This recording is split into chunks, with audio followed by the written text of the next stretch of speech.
All right. Hello, everybody. Welcome. I'm David, and I have a question for you today to open up our webinar. So, would you like to know what causes 80% of most diseases? Anybody know the answer? I realize I'm talking to myself, but all right, the answer is inflammation. And today that's going to be one of our main topics. And we have back our special speaker, nutritionist Michelle Norris, who's back again by popular demand from many of you have been a part of the last few webinars we've had with her. We've gotten some great information from her. Look forward to today. And the reason we do this is we care about each of you much more than just money. And as financial advisors, we want to really extend our role into helping out your household and providing you with information that we've been able to receive by hearing great speakers across the country that we've had a chance to screen and really kind of scrub this information and say, this would be really good for our clients to hear, and we want to provide this to you. So that's the purpose of these things. And also, I want to reiterate that our gift to you, both are for me and Chris and Tim's team, is that we have Michelle provided and available to you if you have questions personally that you want to meet with her. You just let us know. So reach out to each of our teams if you'd like to schedule a private consult with Michelle. That's our gift to you and from our team. So there's also going to be a Q&A today at the bottom of your screen. So just click the Q&A button. We'll do our best to answer that during the session or certainly at the end. Tim, you want to say a few words? Yeah, no, David, just reiterating a little bit for folks that haven't been in there, and why are these financial advisors giving health, providing health webinars? We just, as the three of us, all of our teams, so David and his team, Chris and his team, our team, we really work hard to guide clients through their financial lives. But a really important goal that aligns with that is that we all share is living a vital, healthy life. And if we don't have that, then what difference does the money make, right?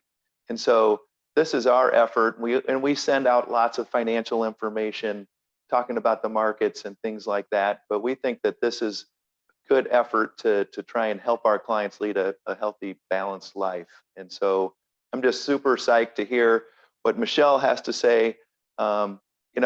Inflammation has got to be one of the more exciting topics that we've ever covered here. And so, but I know it's so important and keeping stress down. And so I'm excited to hear what Michelle has to say. So Michelle, I think now you take it away, and then we'll be around to help with question and answers. Just real quick, Chris is, I think he's going to be joining us late, but he wanted to make sure he had a contribution today to today's opening. So he left us with this joke. He sent me a text message. If two vegetarians get into an argument, is it still called a beef? That's that's Chris for you. There you go. All right. Bad joke.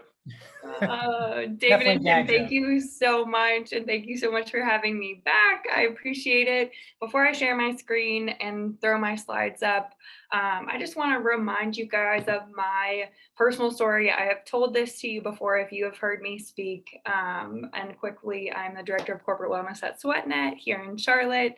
That essentially means I go into companies and try and work with the employees to make them healthier. We do custom wellness programs.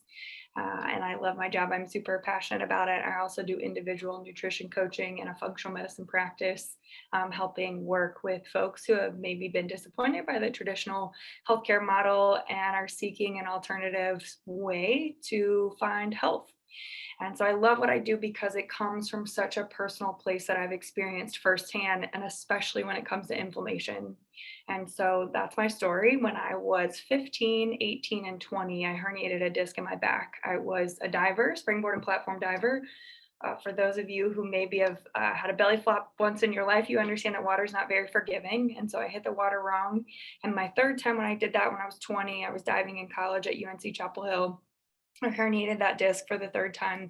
The sports med staff said, you got to hang it up. And so that was a pretty tough day in my life. That wasn't everything to me. I was Michelle, I'm a diver at Carolina.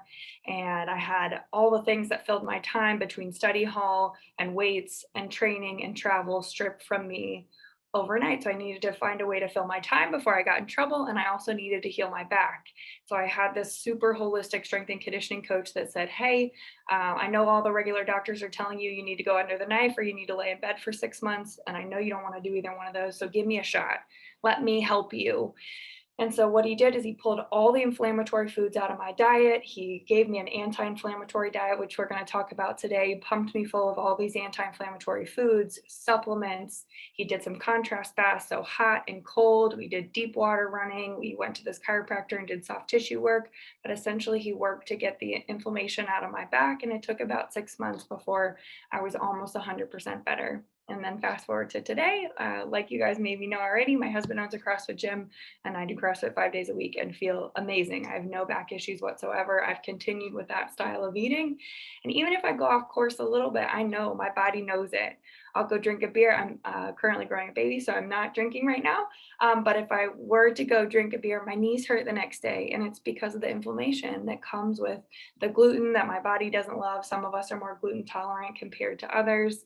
If I eat a ton of sugar, I have this like major brain fog, and it's because of the inflammation that's going on. And so when we're eating a standard American diet, we're creating this chronic inflammation systemically. And that leads to, as David said, 80% of disease. 80% of disease, which is so crazy. So now I'm going to share my screen and we're going to jump into this presentation. Here we go. All right. Hopefully you guys can see that. If you cannot, someone shout at me. Again, I am the Director of Corporate Wellness at SweatNet and the owner of Fueled for Life, which is my functional medicine nutrition coaching business, which I absolutely love. I work with people that have chronic inflammatory diseases, arthritis, even neurodegenerative diseases like Parkinson's and Alzheimer's.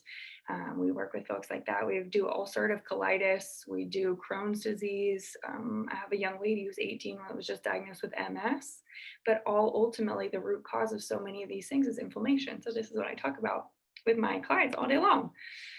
All right, I want to start with this quote. I think it's super powerful by Dr. Mark Hyman. He's the head of strategy and innovation at the Cleveland Clinic Center for Functional Medicine. He is a brilliant human being.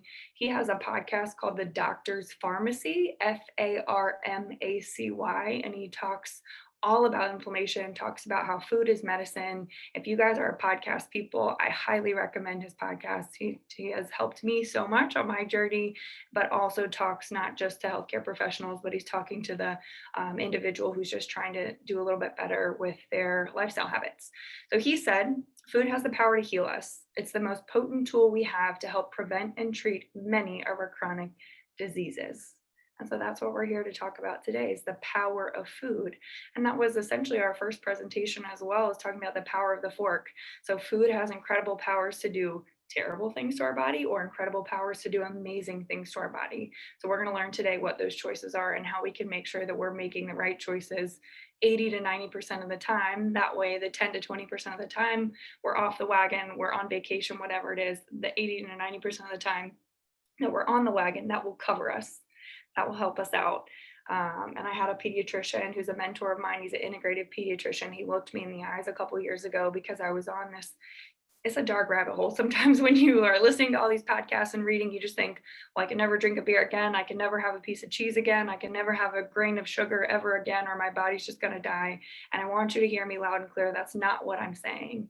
And I needed this mentor to look me in the eyes and say, Michelle, if you do the right things 80 to 90% of the time, that will cover you on the 20% of the time that you want to go live it up. It's okay. Your body is incredible. It's powerful. It has the ability to heal itself as long as we're not destructing it 80 to 90% of the time. And we're focusing on healing majority of the time, and then we can play 10 to 20% of the time. So before I get into it, I want you guys to hear me loud and clear. I'm not telling you you can never have fun again. You can never have a donut again. That's not what I'm saying. But as long as we're making the right choices, the majority of the time, we will be just fine. All right. So let's talk about inflammation. What is inflammation? Many of us know it as I sprained my ankle swells up, it gets red, and that's inflammation going right to the joint. And that's actually a really good thing. So it refers to your body's process of fighting against things that harm it. Infections, if you cut your finger and it turns red and maybe it swells a little bit, That's inflammation going, it's blood rushing to that cut to try and heal it. Injury, so again, a sprained ankle, or like me, my herniated disc in my back. Toxins, if we have toxin exposures, which we all do all the time, our environment unfortunately is filled with toxins. Another thing that you can get on this dark rabbit hole about, and then you start freaking out. Please don't go down that rabbit hole. And again, trust that your body's incredible and you do have the ability to detox your own systems as long as you're taking good care of it the majority of the time. But in an attempt to heal itself, that's essentially what inflammation is trying to do. When something damages your cells, your body releases chemicals that trigger a response from your immune system. Okay, so that's what inflammation is. Most of the time, what inflammation is trying to do is heal you. But when we get into trouble is with chronic systemic inflammation. Okay, so this happens when your immune system shifts out of balance, creating a chronic smoldering fire inside your body that contributes to disease and unfortunately weight gain. So again, Chris gave away my little statistic here, but chronic inflammation is responsible for 80% of disease. And these include a number of diseases which are so common within our society. We've got heart disease, cancer, diabetes, dementia, obesity, arthritis, Crohn's disease, ulcerative colitis, just to name a few. So as a reminder, heart disease is actually the #1 killer in the United States, caused by inflammation, which is preventable. So we've talked about epigenetics on previous seminars, but just to reiterate, because it is so important, epigenetics is the study of looking at your genes and realizing that just because you might have been given the gene for heart disease, that does not mean you have to have heart disease. So Duke here in North Carolina has been studying this for the last 20 years. They started in 2000, and it's incredible research. And what they're figuring out is that just because your great grandma and your mom all had heart disease, that doesn't mean you have to have heart disease. A lot of times that's people's, I don't want to say excuse, but they just feel like there's nothing they can do about it. And that's so not true. Hear me when I say your lifestyle choices and what you decide to do to manage your stress and your nutrition and your exercise, they can control whether or not that gene is turned on or left off your whole life. So think about that heart disease gene like a light switch. If you eat a good anti-inflammatory diet, like we're going to talk about, if you exercise, you go for a walk 3 to 4 times a week, you maybe include some meditation or some journaling into your life, that light switch can stay turned off forever and you will never get heart disease. Now, if you're doing the opposite, you're not taking good care of yourself, you're not exercising, and you're not managing your stress, sure enough, that light switch will get turned on and you will be diagnosed with heart disease. And so same is true with so many of these other diseases caused by inflammation on this list, okay? Very, very preventable in so many cases. And that's what we're going to learn about today. How do we prevent this chronic inflammation? All right, causes of chronic inflammation. The #1 thing, unfortunately, because it's so many of our favorites, is sugar. Sugar is incredibly inflammatory within the body. The average American is consuming 90 grams of added sugar on a daily basis. Compare that to what the World Health Organization recommends, which is just 25 grams. And so sugar is in everything. I was looking at one of those all-star packets of tuna the other day, and there was sugar in there, added sugar. An all-star packet of tuna that's supposed to be just protein and super healthy for you. So that was really disappointing, but that just goes to show you we have to pay attention to how much added sugar we're consuming because it's snuck into things we don't even realize. 1 serving of Sweet Baby Ray's barbecue sauce, 16 grams of sugar. 1 serving of ketchup, 4 grams of sugar. If you're like me, I always eat 2 servings, so that's my 8 grams of sugar. You can spend that 25 however you want, but just make sure we're doing the best that we can to stay underneath that 25 grams of sugar. Inflammatory oils. These are huge. They're everywhere these days and we don't realize it. So back when the low fat diet was a thing and we thought that fat made us fat and fat led to high cholesterol and heart disease, we started pulling out the more natural fats and we were making these oils in factories. We were pulling out, the natural oils and putting in natural or unnatural oils made in factories like soybean oil, canola oil, vegetable oil, corn oil, thinking those were healthier. And what we figured out is that they are leading to things like chronic inflammation and heart disease. Okay, so the average American is now consuming 10% of their calories from soybean oil. If we were all in a room together right now, I would ask you, raise your hand if you have soybean oil in your pantry. And I bet probably not one of you would raise your hand. So you're saying, how in the world am I getting 10% of my calories from soybean oil? I've never even heard of it, or I don't have it in my pantry. Where am I getting it? Well, it's because our restaurants are cooking with it. It's a really cheap oil, stable at high temperatures.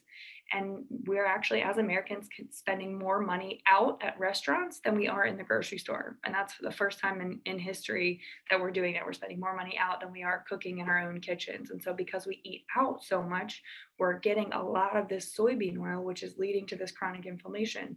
So one tip I'll tell you is cook in your own kitchen as much as you can. I understand that we have go lives, and we're, trying to get the kids from here, there, and everywhere. And we pack our days so full. And so it's so easy just to call in, order food, call Uber Eats, and have it delivered right to your door. Do the best you can. And I think your financial advisor might advise you of the same thing from a monetary standpoint, to do the majority of your cooking in your own kitchen if you can. We've got food sensitivities, so we're going to talk a lot more about this. This is essentially foods that are causing inflammation on the inside of your body that you might not realize. It's called an IgG response, and you can't really figure it out unless you do a blood test. It's different than an allergy, but for whatever reason, these foods are not reacting well on the inside and leading to some of that chronic inflammation, and we have to give our body a break from them to help decrease some of that inflammation and heal the gut. We'll get there. Lack of exercise leads to chronic inflammation. There's, if you guys have not watched the 9-minute YouTube video called 23 and a half hours, I would absolutely recommend it. It talks all about what walking for 30 minutes 3 times a week will do, what it will prevent, the way it can make you feel. That's why it's called 23 and a half hours, because it's saying take 30 minutes of your 24 hours that you get in a day and spend it. You don't have to go do CrossFit. You don't have to go do F45. You don't have to go to cycle bar. Just go for a walk, and just what that can do for you, including decrease chronic inflammation and prevent some of these diseases.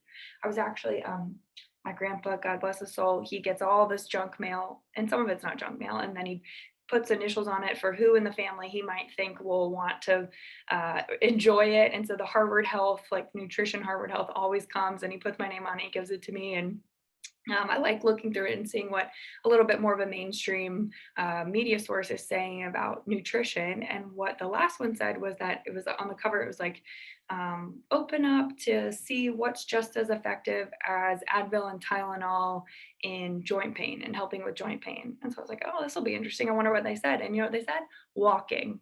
Walking is just as effective. This is the Harvard Health Journal, said walking is just as effective as Aleve or Tylenol when it comes to relieving joint pain.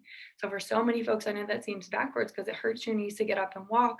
But if we do it on a consistent basis, we're strengthening our muscles. We're giving those joints that maybe just sit all day long and your muscles are starting to unfortunately deteriorate. So it gives those joints a break, because we're actually giving more room to the joint when we're stronger and we're moving them around, versus they're just getting stuck right there when we just sit. So it might be a little bit painful at the beginning, but I encourage you to get out of that chair and go do it.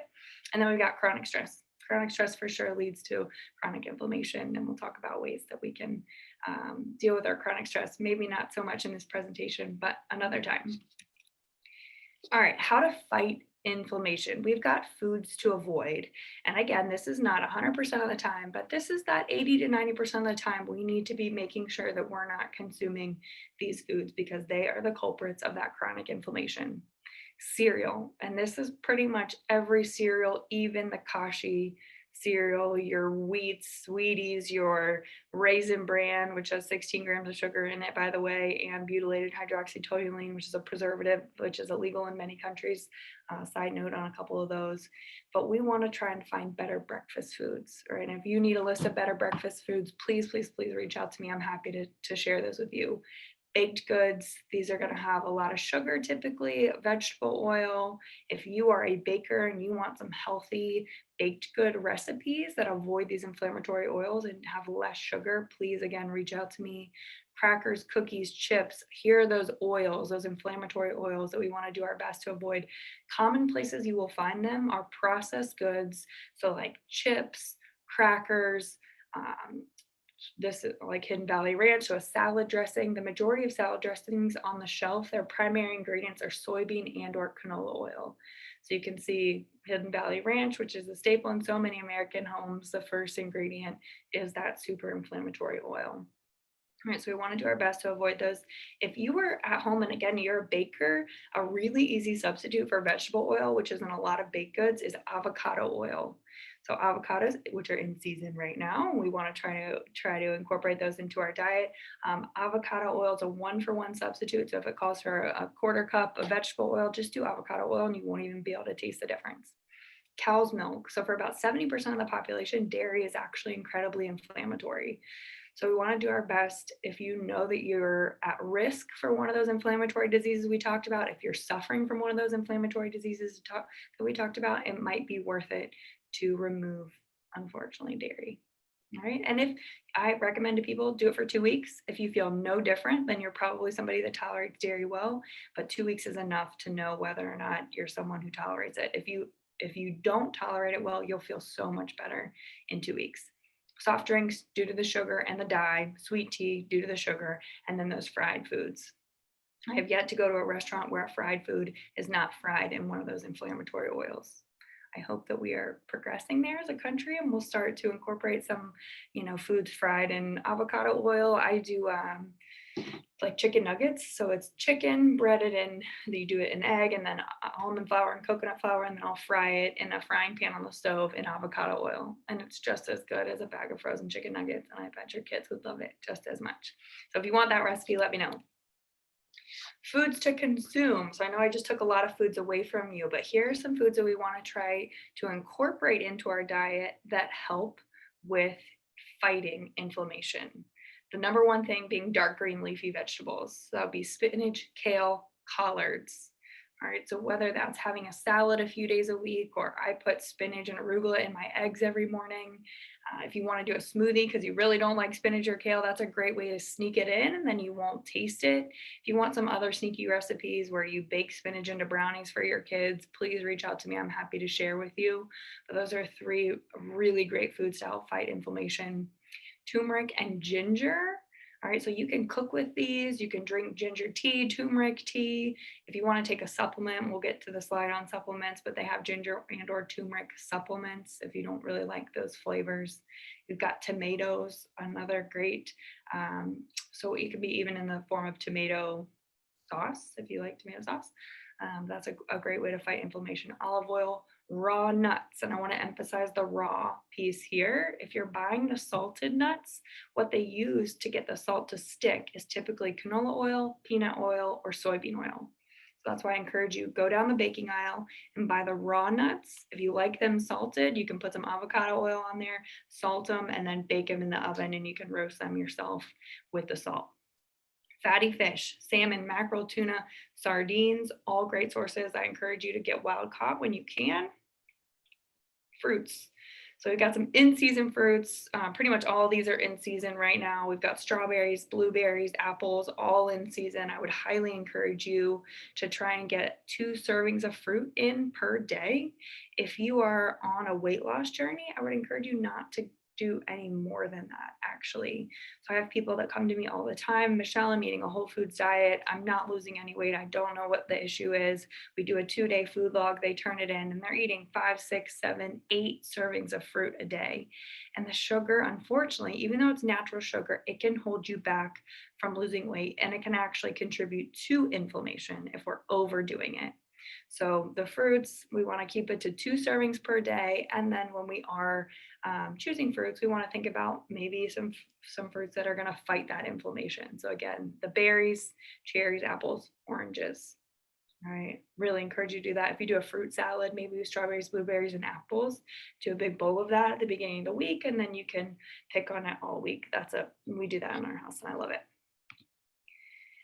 Okay, let's talk about this food sensitivity test. This is something we do in our practice all the time. It's a quick finger prick, and we take the blood, we basically finger paint with somebody's blood, we send it off, And we use biotech, but there's tons of companies out there that'll do it. Everlywell is another great one. And essentially what they do is they run the blood up against, for this test, it's 144 different foods. And they're looking for what foods cause that IgG response, which is essentially a sign of inflammation within the body. Okay, so from a 0 to 4, 0 being, yeah, it doesn't really do much damage on the inside, to a 4 being like, whoa, whoa, whoa, this food is causing havoc on the inside and we got to do our best to avoid it for a while and give the body a break. All right, so when I see these, when I get these back, this doesn't mean like this person, they're struggling, right? This isn't a very good one right here, just to give you an idea. But essentially, the foods that are like a 2 or a 3, we need to have that person take a break from those foods. They're leading to that chronic inflammation on the inside. And a lot of times it's foods they don't even know. They don't even recognize that cause them trouble. I see garlic is a really common one, flax seeds, just things you would never expect, things that are whole, real foods that to any normal person, I would encourage them to eat. But for whatever reason, your gut can get disrupted from if you were on a ton of antibiotics as a child, or even just any time in your life, if you ate a standard American diet for a long time, if you love things with artificial sweeteners like sucralose, saccharin, aspartame are toxic to your gut. So they can cause these little holes in your small intestine, which essentially cause leaky gut.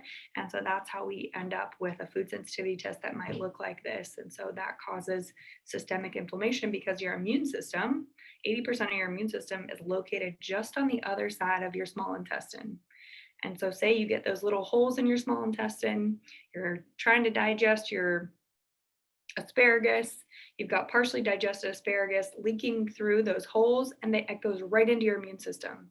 And your immune system recognizes that asparagus as a foreign invader. And so your body starts attacking itself. It's causing that systemic inflammation because it's like, this asparagus is not supposed to be here, or whatever this is. It seems like a foreign invader, so let's attack it. And it goes to war inside your body, which causes that inflammation.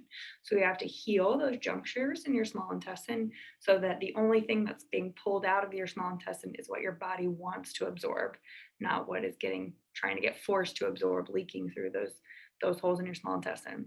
So if you are someone that suffers from weight gain and you've tried it all and you are not losing weight, if you are someone who's chronically fatigued, or maybe you've been diagnosed with chronic fatigue syndrome, brain fog, IBS, which is like a catch-all irritable bowel syndrome for you have GI distress, but the doctors don't know what it is, mood swings or problems, sinus congestion consistently, joint pain, acne, eczema, keratosis pilaris, all of those are signs of leaky gut. So you might want to consider either ordering the Everlywell test online or seeking a local functional medicine practitioner or integrated medicine practitioner that can do this test on you, because this can answer so many questions as to why you're suffering with these symptoms, but essentially they're all symptoms of chronic inflammation.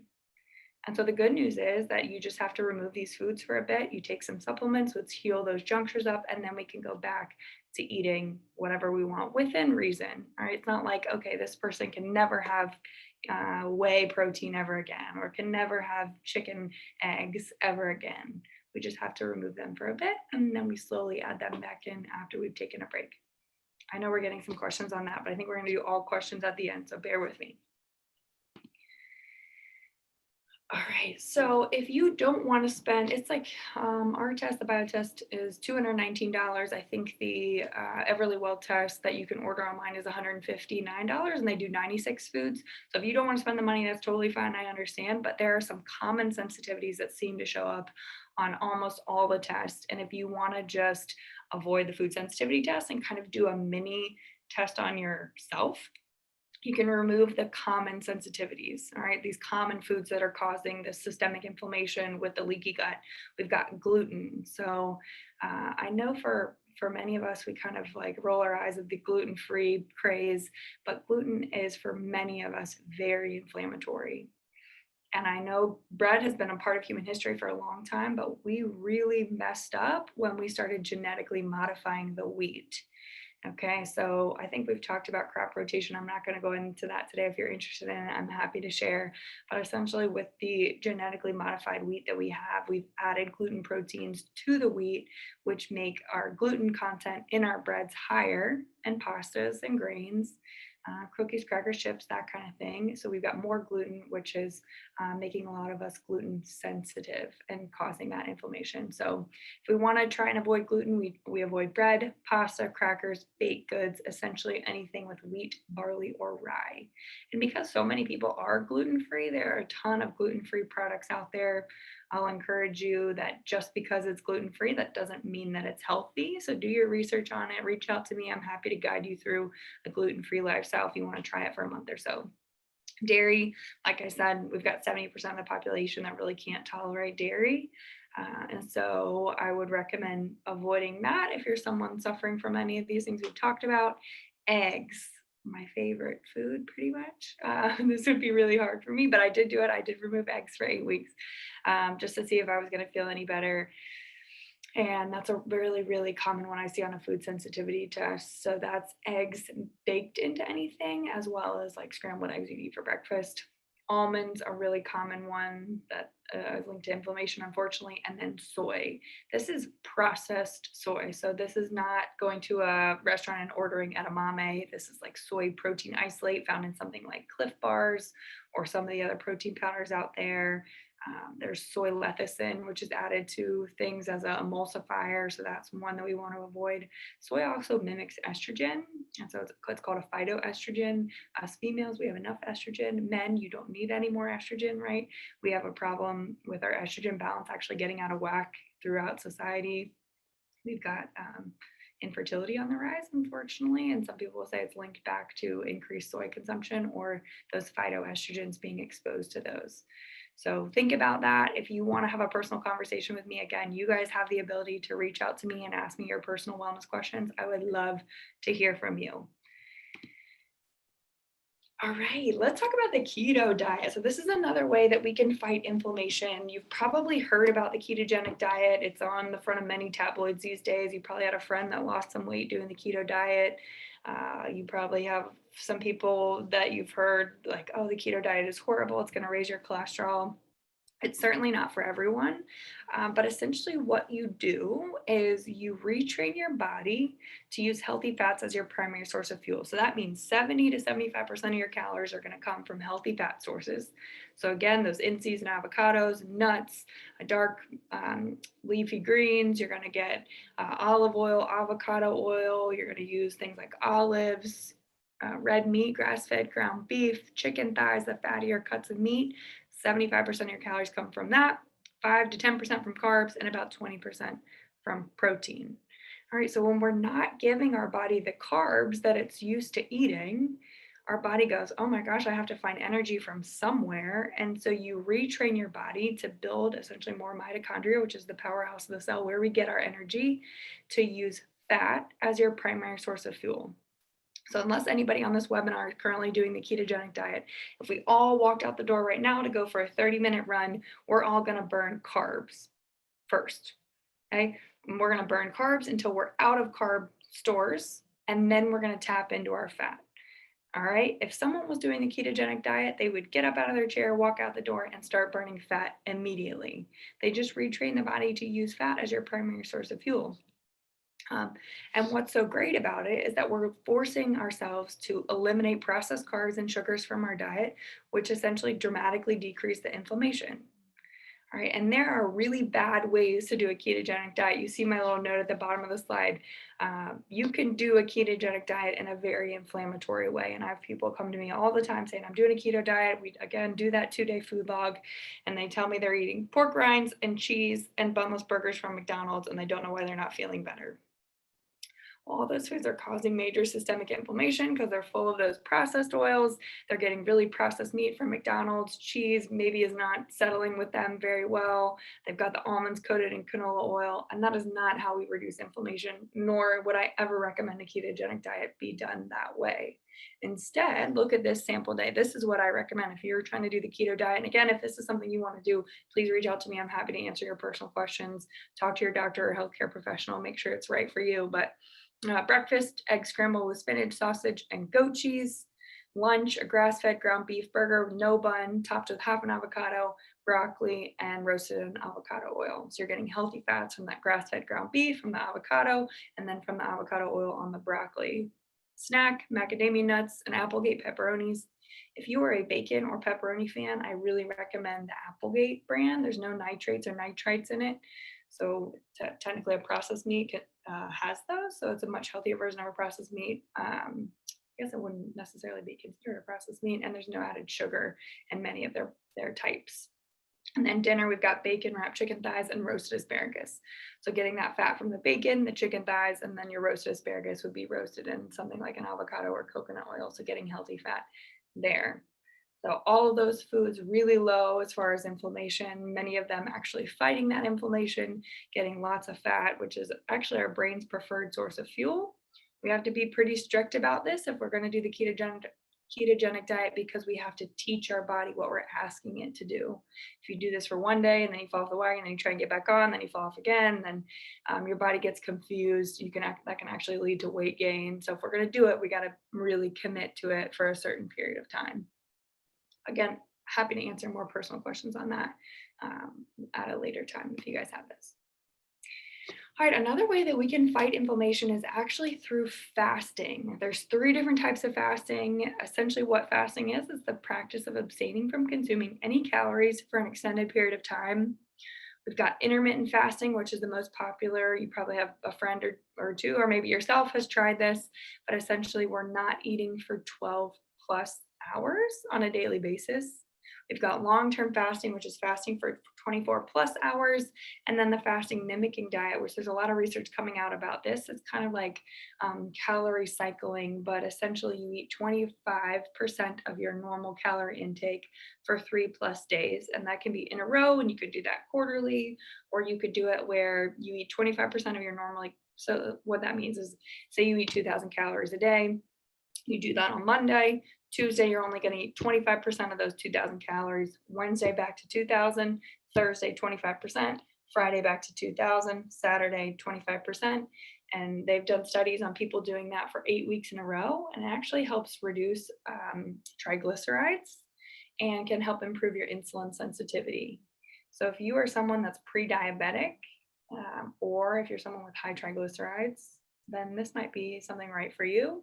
If you're just looking to give your body a break from digestion, maybe every quarter, and help with cellular autophagy, which we'll talk about in just a second, then this might be something you do 4 times a year, where you eat 25% of your normal calorie intake for 3 or 4 days. Just help give your body a rest. Digestion takes a lot of energy. Okay, so when we're constantly sending energy to our digestive tract, we're not allowing the body any excess energy to help heal itself, to work on that chronic inflammation, to look for things that don't look quite right. So fasting for 24 hours or eating 25% of your calorie intake on a fasting mimicking diet can be really beneficial for that. One of those things is called cellular autophagy. So when we're not sending any energy towards our digestive tract, because we're not digesting food, because we're not eating, or we're not eating very much, then the body has this surplus of energy. And what it does with that, it does like spring cleaning. It does a scan of the whole body, looking for things that don't look quite right. And it uses that energy to repair. It uses that energy for cellular apoptosis, which means cell death. So if you have a cell, misshaped cell that doesn't look quite right, then the body is going to go ahead and take care of it. And what that essentially does is, like, think about cancer. Cancer starts with one misshaped cell that multiplies and multiplies and multiplies until you have a mass, sometimes the size of a baseball or bigger. And so if you could have caught that misshapen cell before it became a baseball, think about what you saved your body from. That's why fasting is super powerful. But from an inflammation standpoint, fasting reduces the release of pro-inflammatory cells called monocytes. Okay, so you're going to release less of those. when you're doing fasting or a fasting mimicking diet or intermittent fasting. And then while you're actually not eating, so while you're fasting, the monocytes that you already have in your body, they go into what they call a sleep mode, and they become less inflammatory compared to those who are eating 3 meals and 2 snacks a day. So that's why fasting can be really powerful when it comes to fighting inflammation. There's a lot of benefits to fasting. This is one, cellular autophagy is one, and also we force the body to tap into our fat stores. So when we run through all the food that we've eaten 12 hours ago, 18 hours ago, 24 hours ago, then our bodies, we still need to make energy, right? We got to get up, we got to do our life, we got to think. And so our body taps into our natural fat stores. And so if you're someone on a weight loss journey, this can be really beneficial to you as well. Happy to answer personal questions on that. Sound like a broken record. All right, so a couple supplements to fight inflammation. And again, please talk to your doctor before you incorporate these. And the brand matters. Don't go to Walmart and buy the first fish oil you see. All right, there is no governing body that's looking out for these supplements and testing them and making sure they have in them what they say they have in them. So we've got to find a good, trusted, third-party batch tested brand so that we know that we're getting what we think that we're getting. Fish oil.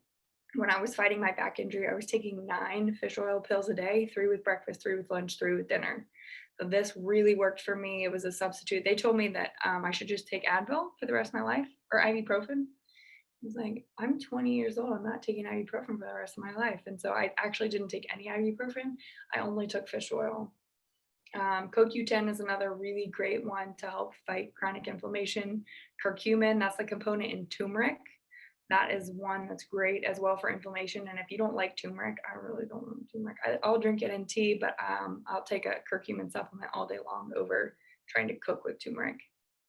ALA, alpha-lipoic acid, it's okay for some. I would really talk to your doctor before you just start buying everything on this list. A couple that are super safe for nearly everybody would be ginger root. You can take it as a supplement or put it in a smoothie. And spirulina, that's actually an algae. It's a one you can mix in a smoothie, you can mix in water. They have some really great organic brands, even just on Amazon. Most of the time you have to be really careful with the supplements you buy on Amazon, but that's one that I would really recommend to nearly everyone. Try and incorporate on a weekly basis into your routine. Talk to your doctor first, of course. I'm not a doctor. All right. Some supplements to help you. And then let's look at a day, an example anti-inflammatory day. If we're really trying to adopt this lifestyle, let's look at a practical example of what this looks like. So for breakfast, we're gonna have some eggs scrambled with avocado, spinach, and apple with almond butter. And then for lunch, we're gonna have a kale salad. So again, that kale helping fight that inflammation with wild-caught salmon, another great anti-inflammatory food. Olive oil, another anti-inflammatory food. And if you're looking for a really good salad dressing, I always recommend the Primal Kitchen brand. If you don't wanna make your own, or if you don't like olive oil and balsamic vinegar, check out that Primal Kitchen brand. All of their salad dressings are made with avocado oil. So one of those anti-inflammatory oils. Snack, we're gonna have macadamia nuts, super high in fat, really great for the brain.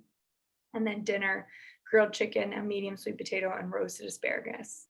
So you can see this whole day, we're avoiding added sugar, we're avoiding processed foods, we're avoiding those processed oils, all of which are so inflammatory to the body. And so we're eating, hopefully this can come from our kitchen, but if you have to go out to lunch with your coworkers or whatever, and you get a kale salad with salmon, that's great too. I know for some of us, it's not realistic to eat every meal in our own kitchen. I recommend meal prepping when you can, or another way to get that lunch instead of having to go out is just make a little bit extra at dinner, and that can become your lunch the next day. I'm getting long-winded. Enough of me. It's time for Q&A. So just in summary, we want to reduce chronic inflammation in your body because it's been clinically proven to reduce your chances of developing heart disease, arthritis, diabetes, dementia, IBS, cancer, autoimmune diseases. I know that's a really bold claim, but this is what the research is telling us. So I feel a huge calling on my life to pass this along to as many people as I can, because I truly believe that we can start to bring those numbers of heart disease down, bring the cancer numbers down. Right now, cancer, we've got a 33% chance of developing cancer. So 1 out of every 3 people is going to be diagnosed with cancer right now. And so if we make healthier lifestyle choices, we take better care of our body, we can help prevent so much. And with that, that's my email address and my phone number. Please call me, text me, email me. I would love to hear from you. But now we're going to do some Q&A. I think we've got some questions in there. David or Tim, do you want to field those for me? Sure. Thank you so much, Michelle. That's great. Yeah. All right, let's look at some of these questions. One of them is, what about silk milk, a plant-based milk? And I had a question because you mentioned one of the main inflammatory foods was almonds. And so I think a lot of people like myself use unsweetened almond milk. Yeah. So what is a good alternative then for milk? If you can't do cow's milk, and maybe you should limit the amount of almond milk. Sure. Yeah, that's a great question. So I think people are really catching on to that dairy is not tolerated well for themselves for whatever reason, or maybe they don't want to give it to their kids. And so thankfully the food industry has caught on to this. So there's oat milk, there's flax milk, there's cashew milk, MALK milk is a really, really clean brand that has all kinds of milk alternatives that I would really recommend to everyone. It has like in the almond milk, it's like almonds and Himalayan salt. In the oat milk, it's oats and Himalayan salt. Super simple, doesn't have any additives to it. But yeah, walk down the milk aisle, the milk aisle at the grocery store, and you'll see lots of hemp milk is another one that's great too. Super healthy, nutrient dense. Yeah, coconut milk. That's another one. Great. Hey, Hi, Michelle, Chris. on the yeah, there's Chris. Yeah, Chris, we told your joke. we used your joke earlier. All right, good. Well, I'm glad you did. I got another one coming up. I'll just use that a little bit later. I can't wait. I think everybody laughed. We couldn't verify that everybody laughed, but I feel like they did. So good. I like to pass on the dad jokes. One question from one of our clients though is any recommendations for proteins for kids other than nuts, food-based allergies or seafood allergies? So they've got nut or seafood allergies. Are there any other proteins you can recommend for kids or adults, I would imagine as well, who maybe would suffer from those allergies? Do you think they mean a protein powder, or like what foods are high in protein? I'd say both, high in protein, or what other protein alternatives could you give if the, because nuts are often said to be, covered in almond, whatever, and that's obviously out for somebody with nut allergy. And the same thing, what might be an alternative for protein? Yeah, even if meat. So meats are great when we're talking about whole real foods. We've got chicken, ground beef, really any kind of meat-based protein. And then your non-meat-based ones would be beans. So black beans, kidney beans, chickpeas, all great sources. Even brown rice and quinoa have some protein in them. And then they make brown rice protein powder, quinoa protein powder. They make a beef protein. They make those collagen peptides, which is a great source of protein, all non-dairy and non-fish. Thank you. Sure, eggs too. Eggs are great, and they make an egg white protein. Hey, Michelle, I was curious about when you were talking about gluten and the gluten-free diet, and how, and I think this is an American thing versus Europe. And you had also mentioned how some foods are outlawed in different countries. My wife is from the Netherlands, and she's gluten free, or she's gluten sensitive. But when she goes home, she'll eat bread as she used to do, and she doesn't have the same kind of issues. Yeah. And so it's kind of a test case, in reality. It's kind of, so it definitely seems like a chemical induced longer life on the shelf thing, right? Yeah, glyphosate is a huge problem too. So we spray the majority of our wheat with glyphosate, which is a pesticide, known carcinogen, unfortunately. So that plays a role too. But essentially, the wheat industry is very, very lucrative. And so the farmers, instead of doing crop rotation, where they let 3/4 of the field sit while they farm 1/4, and then move to the next quarter while that soil rejuvenates, because the health of the plant essentially starts with the health of the soil. So if we have healthy soil and we have a healthy plant makes a healthy human. Same with animals. But what the wheat industry wanted, they wanted to be able to use the whole field every year. And so they genetically modified this wheat, which got shorter, had more gluten content, and less nutrient dense. And so they farm this genetically modified wheat on the whole field. every year in poor soil that doesn't have the ability to rejuvenate. And so we just have a poor quality wheat, unfortunately, which many people can't tolerate. And Europe isn't doing the same. Are there particular brands in the gluten-free bread area? You said that you have to be careful, and I guess read the sugar content and do all of those things that you coached us through before. It's kind of like take a picture of it, send it to me, and I'll give you a quick, A through F grade on your brand. Udi's is okay. So we have some local ones here that it's called the Bradford store that is made gluten-free. It's actually made with almond flour. It's a really great clean one. So if you have like specialty grocery stores, if you go to one that's a local made gluten-free bread, you want to take a picture of it and send it to me. Some of the more commercial ones are just really not great and are going to cause inflammation for other reasons. So right. I know that's really confusing, and I don't mean to dodge your question, but I would just say it's kind of a case by case basis depending on the bread. Okay. Yeah. All right, what else we got? See, here's a question. Oh, sorry. Can you talk about experience you have with working with thyroid issues and anti-inflammatory corrections? Yes. So thyroid is another one of those things that the anti-inflammatory diet or style of eating, I don't like the word diet, can really help correct. I know that's probably a person, depending on your thyroid, whether it's hypo or hyper, we can have two different conversations. Maybe you're somewhere where sometimes it's hypo and sometimes it's hyper. That's a third conversation, but food can certainly play a big role in helping heal that thyroid disease, depending on what you're suffering from. That person, can they reach out to me? Maybe have them email me, and we'll have a personal conversation about that. Okay. Just a statement as well. So during COVID, I wanted a slight expansion plan. So I went from probably 215 to 234. And I've been on a keto-esque diet. I'm probably 40, so 40 protein, 40 fat, 20 good high nutrient density, actually 15 high nutrient density vegetables and 5% crap, because like once every 10 days or so, I'll eat Culver's or something. It's big here. So I'll be honest with that, but it's very rare. But in about 4 weeks, I went from 234 to 214 as far as in total weight. And that wasn't my goal. It's just to be eating healthier and a low inflammation diet. The more I've been seeing and reading and hearing and this discussion as well, and as well with Dr. Navarrete, low inflammation can cure almost anything, even some patients who are getting some of the diseases we're talking of, and even COVID. Diet is massive to your recovery. So I just wanted to throw that piece in. And I did want to ask one question. Do you know, when you go out for dinner, who do you want to make sure you always take with you? Your taste buds. That was my joke, a bad joke. I just say that. David, thanks for the cursory laugh. I appreciate that. I forgot to hold my bad. I knew it was coming. Yeah, exactly. It was.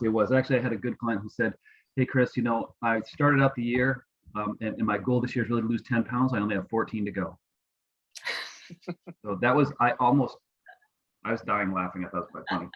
But another question was that a client had was, if you are testing as pre-diabetic, which by the way, 4 years ago I was maybe on like a 6 scale on the 10 towards pre-diabetic, or maybe a 4 scale, but it was advanced to RSV. What probability do you have in being able to lower your numbers with diets like this? Oh my gosh, 100%. You have 100% ability to do this. It's in your own hands. And so find a good, maybe nutrition coach or somebody to work with, or read about it. If you want to reach out to me, I can send you podcasts and literature and point you in the right direction of how to do this, but you have 100% chance of not getting diabetes. Michelle, would you agree with this?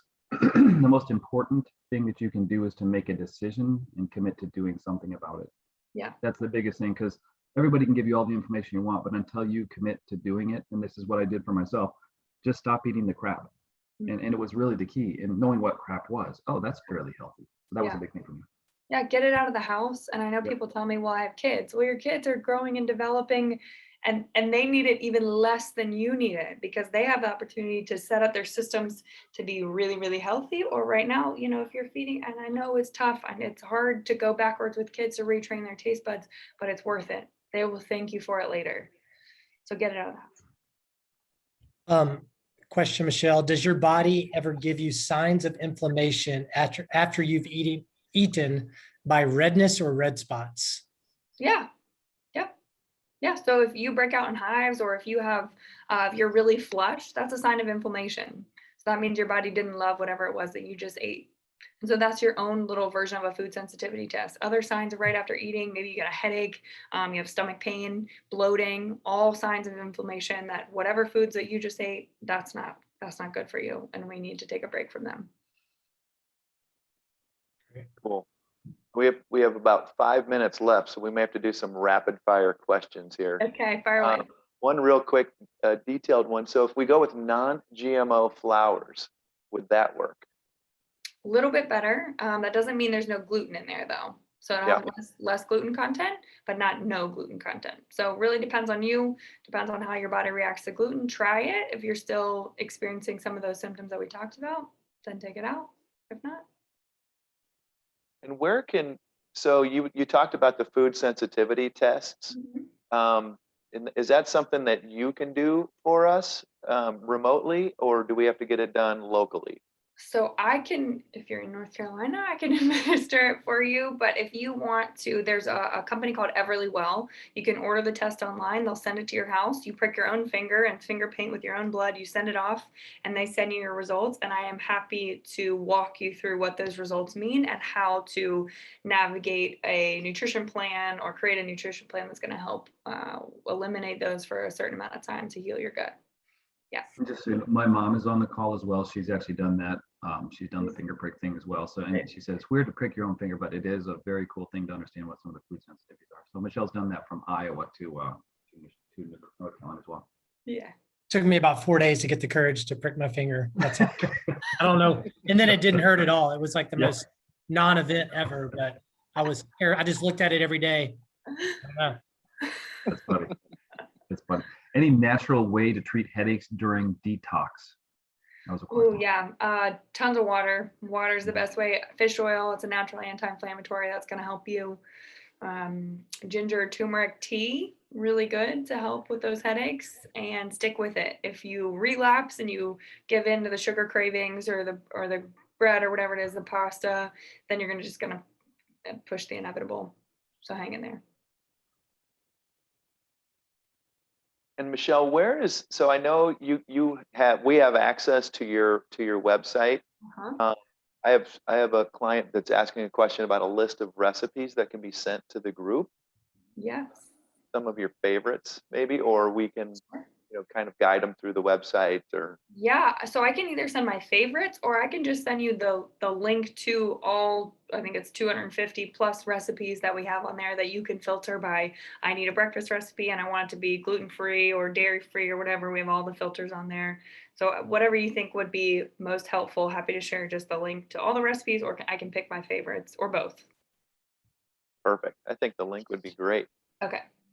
Do you have an opinion on the one-shot keto supplement endorsed by the Shark Tank TV show? No. I will research it and get back to that person. One is, can you recommend some books on this subject or other magazine articles? I imagine on your website you can have that as well. And if we send why don't I send some resources out? The Doctor's Pharmacy podcast is amazing. Primal Blueprint podcast is great. Wheat Belly is a really great one to learn about gluten and wheat and how it's changed. Let's look at my Keto Clarity back here behind me is a really great book.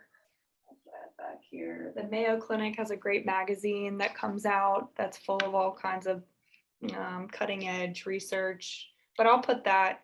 Do we do a follow-up email with this? Can I? Definitely. Okay. All right. Michelle, do you have an opinion on tofu? Is it as bad as soybean oil? It depends on the tofu. Honestly, you want to find one, look at the ingredients. If it's a really heavily processed tofu, which I know it's all processed to some degree, but they have cleaner ones with more simple ingredients. That's what you want to stick with. Tempeh is actually a better alternative. It's another meat protein alternative. That one's a little bit better than tofu, but look at the ingredients, just simple ingredients. If that person wants to reach out to me, I can send them some specific brands in their area. Perfect. Sorry, I'm So making last question is, if fruit is inflammatory, why? I think it's because of sugar, as you mentioned. So very little fruit in an anti-inflammatory diet. It's just healthy, nutrient-dense fruits is what you're saying, and then a single serving. Is that right? Yeah, 2 servings a day is what I would limit to, and pick the anti-inflammatory fruits. So there's a lot of fruits that have low fiber. So something like a banana, all the fiber is in the peel of the banana, unless you eat the peel of the banana, which maybe you do, then rock on, but most of us don't. And so when we're removing the fiber, we're just getting the sugar from the fruit. And so that sugar from the banana breaks down really quickly and is going to act as not as bad as a lollipop, but it is going to have a spike in our blood sugar and start that inflammatory cascade. So we want the fibrous ones, like we talked about, the berries, the apples, the oranges, those. You can eat the peel, put it in a smoothie. I've done it before. You don't notice it. Really? It's kind of weird, but Okay. That takes some courage, David. No. Sounds easier than the finger prick. right. Michelle, I want to thank you tremendously. This is an extremely important topic. It's not just helping us, as the three of us are. It's not just helping you with money, but what money supports, and that's with health and living a great experience. So I don't want to live to 112 years old and be unhealthy the whole time. I'd love to do everything I can and not give both cancer, not give heart disease, any kind of an edge. So these are the things we can do and make choices every day. So somebody like yourself coming in, giving us these smart ideas and way to help us live in a clear way, mentally, physically.